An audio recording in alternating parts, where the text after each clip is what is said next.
구독, 알림 설정까지 부탁드립니다. 오늘도 우리 사는 이야기 찾아주셔서 감사합니다. 사연자분이 보내주신 이야기 시작해볼게요. 평범하게 살아와 결혼도 적당히 하고 그냥 그렇게 평범하게 살아갈 줄 알았는데 저에게도 정말 속 터지는 일이 생겼습니다. 정말이지 결혼은 남편도 남편이지만 그 사람의 가족들이 정말 복불복이라 힘든 것 같아요. 저와 신랑은 취업 스터디로 처음 만나게 되었습니다. 처음 지원한 회사는 같은 회사였는데 저는 그 회사에 붙어서 먼저 근무를 시작하게 되었고 신랑은 하반기에 뜬 다른 기업에 입사를 하여 근무를 시작하였는데 취업 스터디 2년으로 인해 취업 후에도 모임 사람들과 정기적으로 연락을 하며 만남을 이어나가고 있었습니다. 특히 스터디 자체가 같은 직군으로 모여있기 때문에 취업 후에도 업무 내용과 관련해서 묻고 답하는 시간을 가지면서 취업 스터디에서 신입 직원 모임으로 바뀐 느낌이 있었죠.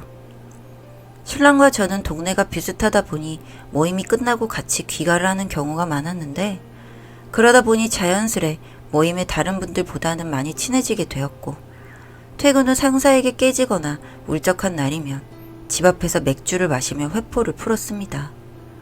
남녀 사이에 친구란 없다고 했던가요?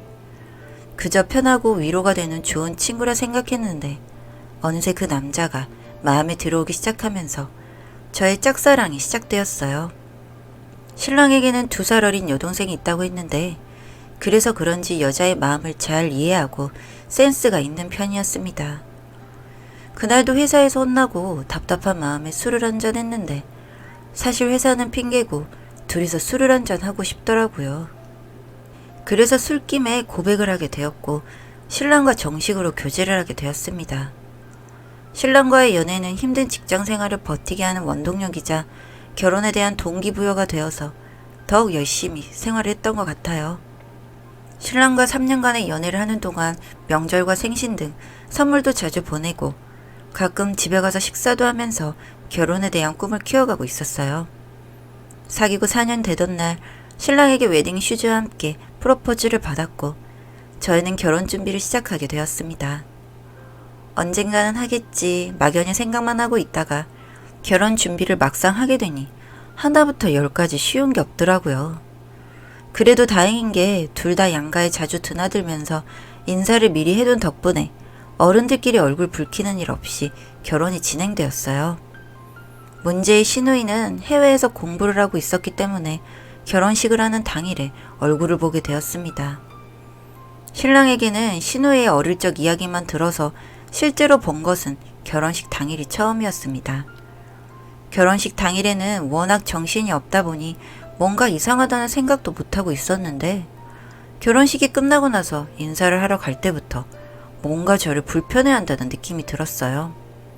신랑과 연애를 할 때부터 워낙 사이가 좋은 남매라서 통화를 하는 것을 자주 보기도 했고 살가운 사이인 것은 알고 있었는데 마치 제가 그 사이에 끼인 것 같은 불편한 느낌이 들었습니다. 신랑과 여동생이 2살 차이, 저와 신랑이 3살 차이로 제가 시누이보다 1살 어리긴 한데 그런 부분이 마음에 안 드는 건지 저를 부를 때에도 새언니가 아니라 누구누구씨 이렇게 불렀거든요. 시부모님께서 시누이에게 한마디 해주셔서 어른들이 계실 때는 새언니라고 부르긴 하지만 둘만 있거나 어른들이 계시지 않으면 말도 안 건다거나 또 누구누구씨 이렇게 불러요.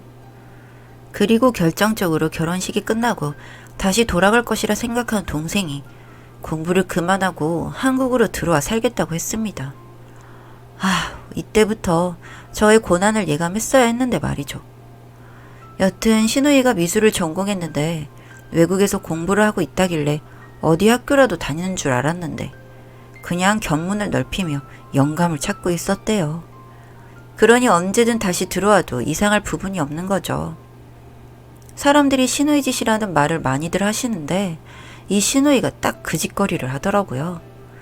처음에는 그냥 거리를 두면서 불편하게 지내는 형태였는데 시간이 지날수록 저를 하대하는 게 느껴졌거든요.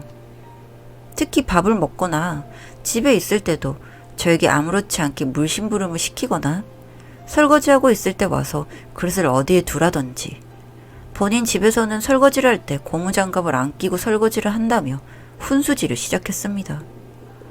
저는 피부가 예민한 편이라서 설거지할 때 꼭 고무장갑을 사용하고, 그렇기 때문에 집에서는 설거지를 신랑이 도맡아 하고 있어요. 제가 피부가 예민한 편이라 퐁퐁이 피부에 오래 닿으면 붉게 올라오고, 간지러워서 설거지를 할 때 고무장갑을 꼭 껴야 한다고 말을 했더니 뒤돌아가면서 별나다고 한 소리를 하더라고요. 아무리 시누이라지만 이렇게 미운 짓을 골라서 해대는 건가 싶고 신랑에게 말을 했는데 동생이 그럴 리 없다며 편을 들더라고요. 처음에는 이러던 남편에게 화가 났는데 생각해보니 시누이가 가족들 앞에서는 저에게도 깍듯이 하고 크게 부딪히는 일 없이 잘 지나가요. 그러니까 신랑이 더 못 믿는 것 같다는 생각이 들었습니다. 그래도 시집 가자마자 소란을 일으키고 싶지 않아서 제 나름대로 생각한 게 시누이가 이렇게 포커페이스를 잘하니까 저도 가능하면 둘이 있는 것만 피해서 지내자 하고 마음먹었어요. 그러니까 좀 견딜만 하더라고요. 그렇게 크고 작은 일들을 겪으며 몇 년이 지났는데 익숙해질만 하면서도 가끔씩 저도 사람인지라 참지 못하고 열이 받기는 했습니다.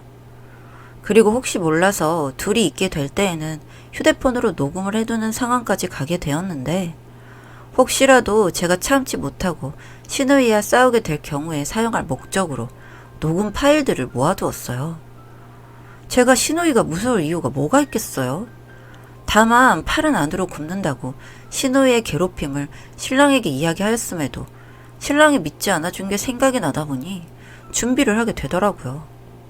신랑에게 먼저 녹음 파일을 들려줘서 시누이의 진실을 밝힐 수도 있지만 앞으로 계속 만나야 할 사이고 괜히 이르는 것 같아서 그렇게 하지는 않고 최대한 둘이 있는 상황을 피했는데 그럼에도 불구하고 최근 대형 사건이 하나 터졌습니다. 그날은 시어머니 생신이라 집에서 저녁 식사 대접을 해드리려고 미리 휴무를 사용해 낮에 장을 봐서 혼자 시댁으로 가게 되었어요. 당연히 시어머니께 먼저 전화를 드렸고 집에 아무도 없으니 문 열고 들어가면 된다고 하시길래 전달받은 비밀번호를 누르고 시댁으로 들어가서 재료들을 준비하고 있었는데 방에서 나오는 시누이를 발견했습니다. 낮 시간에는 밖으로 많이 다니기 때문에 시누이가 집에 있을 거라는 생각을 못해서 당황하긴 했지만 인사를 건네려는 찰나 버럭 소리를 지르더라고요. 왜 사람 없는 집에 들어와서 도둑놈처럼 기웃거리냐며요. 정말 어이가 없고 이게 버럭 소리 지를 일인가 싶더군요. 그래도 이 집에서 몇 년을 함께 생활한 저한테 도둑놈 취급을 하는 건 저도 정말 참을 수가 없더라고요. 그래서 어머님 생신이라 식사라도 대접해 드리려고 왔다고, 그리고 내가 이 집에 드나든 게 몇 년인데 이런 취급을 하냐며 저도 같이 버럭했더니 저를 보며 쌍욕까지 하는데 저도 눈이 돌아서 그 뒤로 뭐라고 말했는지 기억이 잘 안 나요. 그리고 시누이가 저한테 욕을 하고 옆에 있던 휴지를 집어 던지려고 할 때 시어머니가 들어오셔서는 시누이한테 큰 소리를 내셨습니다. 저도 제가 왜 이런 대접을 받아야 하나 싶어서 울면서 집으로 가게 되었고 신랑에게 오늘 있었던 일들을 말하며 시누이가 있는 자리에는 앞으로 참석하지 않겠다고 말을 했습니다.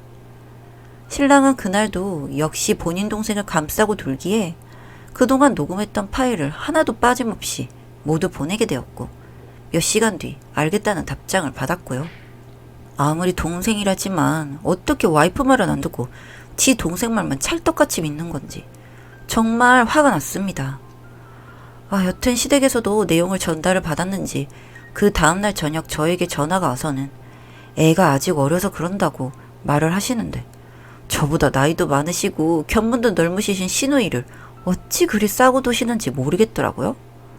그래서 어제 하루의 일이 아니라 그동안 지속적으로 시누이에게 언어적인 폭력과 눈에 보이지 않는 괴롭힘을 당했으며 참고 피해서 잘 지내보려 했으나 개선의 여지 없이 저를 몰아세운 게 시누이다. 어떤 식으로 내용을 전달받으셨는지는 모르겠지만 그동안 있었던 일들이 음성 파일로 녹음이 되어 있으니 시누이를 앞으로 보고 싶지 않다고 말씀을 드렸습니다. 이렇게까지 이야기하면 음성 파일에 대해 궁금해하시거나 시누이를 추궁하실 줄 알았는데 그래도 제가 이런 식으로 행동하는 건 도리에 어긋나는 거라며 갑자기 저를 훈계를 하시더라고요. 가뜩이나 몇 년 동안 잘 지내보려 참고 지냈는데 저를 예의 없는 사람처럼 몰아가는 시댁에도 정이 뚝 떨어져서 그냥 신호이 아니라 시댁에도 발길 끊도록 하겠다고 전화를 끊어버렸습니다. 그리고 나서 음성녹음 파일을 보내드렸는데 길길이도 날뛰면서 저를 탓하시더라고요. 아니, 본인 딸이 어떻게 해왔는지 워낙에 여우처럼 굴길래 저도 제 자신을 보호하려고 해놓은 녹음을 보고 어디 집안 망신을 지키려고 이런 걸 녹음해둔 거냐면서요. 가족 간의 일로 소송이라도 걸려고 증거 모아뒀냐고 하시면서 저에게 폭언을 하시더군요. 정말 저는 너무 어이가 없었습니다. 신랑도 처음에는 제 편을 들어주는 듯 하더니 나중에는 그래도 어른들이고 가족이니 한번 이해해주자고 하네요. 정작 신우이는 어떤 연락도 없는 상태고요. 그래서 앞으로 이 일로 다시 나를 설득하려 한다면 이혼을 하겠다고 신랑에게 이야기를 해두었더니 그 말은 쏙 들어가서 편하긴 합니다만 정말 신우이도 신우이지만 시댁 어른들도 정말이지 이해가 안 됩니다. 앞으로 명절에 각자 집은 각자 챙기기로 했고 도의적으로 생신이나 명절 때 용돈이나 선물은 보내는 것으로 신랑과 합의를 한 상태입니다. 물론 남편 입장에서는 마음에 안 들겠지만 저는 다시 그 집에 가서 노비짓을 한 생각은 1도 없답니다. 기껏 잘해보려고 살았는데 도둑년 취급이나 받고 자기 자신의 흠은 별거 아닌 것처럼 넘어가고 제가 녹음한 것만 가지고 시비를 걸고 있는 시댁이 정말 정상인가요? 제가 정말 도가 넘치는 행동을 했나요?